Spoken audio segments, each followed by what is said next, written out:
Hey, how's it going, YouTube? I'm back in the video, and today I'm talking about why the New York Knicks will be a next super team. Now, before I do get in this video, I am going to prep this by saying this is a series that I make. I make this type of video for every single team in the NBA, saying how they could potentially be good next year, pretty much saying all the best attributes of a team going into the season. Obviously, the Knicks most likely won't even be a playoff team next year, but I'm giving the three biggest strengths of the team and how they could actually potentially be good going into this next season. So don't get in the comment section saying that, oh my god, you're an idiot, you're just a homer, the Knicks don't even or have no chance. I'm a Pelicans fan. I make this video for every single team in the NBA, and the New York Knicks just so happen to be the next team up. So that's why I'm making the video on the New York Knicks. So yeah, I'm going to be giving 3 reasons why I think they're going to be good. And if you have noticed the lack of videos on the channel that I probably haven't uploaded for about a week, well, that was because I had to go on a vacation, but I got all the vacations over with, which means I have nothing but time, and that's going to be completely dedicated to YouTube,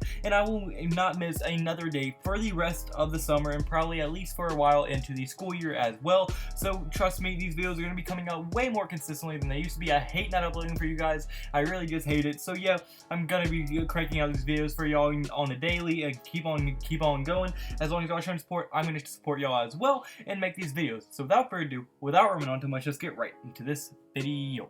Okay, so my first reason for this video is going to be that they have an extremely high ceiling on the team right now, as right now the oldest person on their starting 5 is only 24 years old, and that person is Julius Randle, who is coming off his best year by far with the New Orleans Pelicans, where he saw a season of him averaging 21.4 points per game, 9 rebounds per game, and 3 assists per game, and that was while sharing a front court with Anthony Davis. So I mean, by far, Julius Randle has showed a huge strides in his game, and if he can improve off the year he just had, he can definitely be an all-star talent in this league. But now, even outside of Julius Randle, if you look at the other players on their starting lineup, they have people like Dennis Smith Jr., RJ Barrett, Kevin Knox, and even Mitchell Robinson, plus some young guys off the bench, Alonzo Trier, and just another players like that as well. And I personally think that Dennis Smith Jr., although yes, he's on his 3rd team and only 3 years being in the NBA now, I do not think Dennis Smith Jr. is a bust yet. I think he showed potential, he just hasn't really found his spot,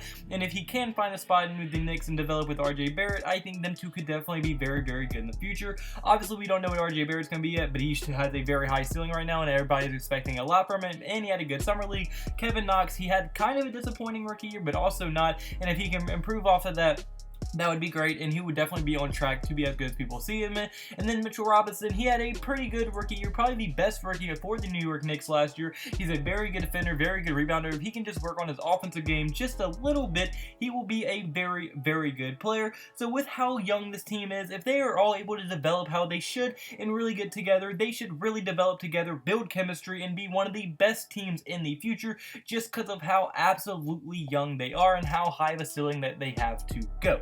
But now my second reason is going to be that they have an extremely, and I mean extremely deep front court this year, as they went out of their way to sign a ton of power forwards and big men in general in this free agency class. That was definitely must have been their focus. That's what they wanted the most. And that with that being said, their front court will now be led by Julius Randle, who looks like he could potentially become a superstar in this NBA, as I mean, the dude's extremely strong, extremely scrappy, and just can score very good.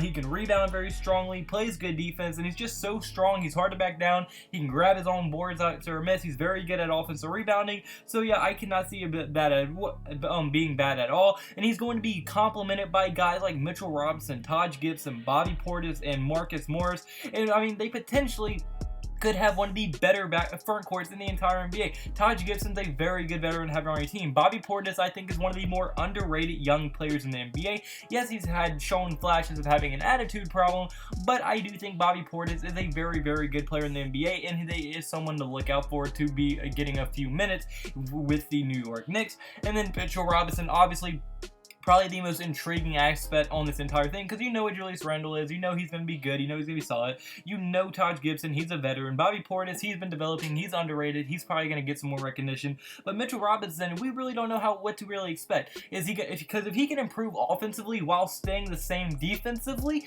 that would be great, and if he improves on both sides, that would be even better.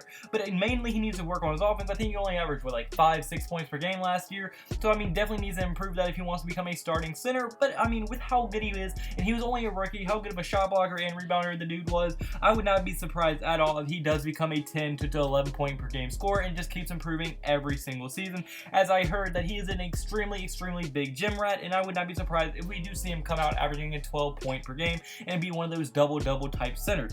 But yeah, their front court in general is just very deep, and I can definitely see them probably being one of the best front courts in the NBA this year. And now my third and final reason for the New York Knicks is going to be if Junior, Dennis Smith Jr. and RJ Barrett can develop how they should, they could potentially be the best, one of the best, should I say, backcourts in the entire NBA in the future. As I mean, look, Dennis Smith Jr., I love him. He's very athletic. He has so much raw athleticism and raw talent. I think if he's put in the right situation, coached up right, and really can develop alongside of someone as good and high potential as RJ Barrett, and they can both kind of learn from each other and develop off of each other, I think potentially they could become one of the best backcourts in the NBA in the very near future, probably 3-4 years down the line. If they can all stay together, I think they would be a very scary backcourt to see going into the future. But unfortunately, guys, this is my first video, so comment below, do you agree with me? Do you think these reasons are the biggest Knicks strengths? How good do you think they can be? Do you think they're going to be a playoff contender? Do you think they're going to go to the second round? And do you think they're not going to make playoffs? How bad do you think their record be? How good do you think their record be? On here are thoughts in the comment section below. And if you did like the video, at any point, like button, subscribe button would mean the absolute world to me. And I hope you have a blessed day. Could I have a blessed day? So you need to have a blessed day. See you in the next video. Goodbye. Boo. Blah, blah, blah.